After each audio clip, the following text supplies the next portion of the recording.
waxaan cadaynayaa inaysan dhuusamareeb ka jirin wax doorasho lagu tilmaami karo. Bismillaah, xog iyo xogaalnimo. Aniga oo ah Cabdifataax Aadan Macalin Cumar kana mid ah musharaxiinta u tartamaysa kursiga Hob 147 waxaan cadaynayaa inaysan dhuusamareeb ka jirin wax doorasho lagu tilmaami karo. Waxaan ka cudur daaranayaa inaanan ka qayb galin xulashada ka jirta dhuusamareeb shahaado zuur.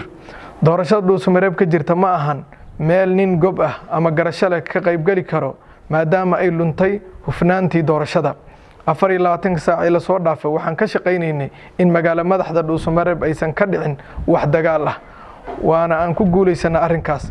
waxaan u mahadcelinayaa dhaqanka ugu horeeyay ugaaska, ganacsatada, aqoon-yahanada, saraakiisha ciidamada oo aan dhammaantood isla garanay in aynan xal ahayn dagaal ka dhaca magaaladan.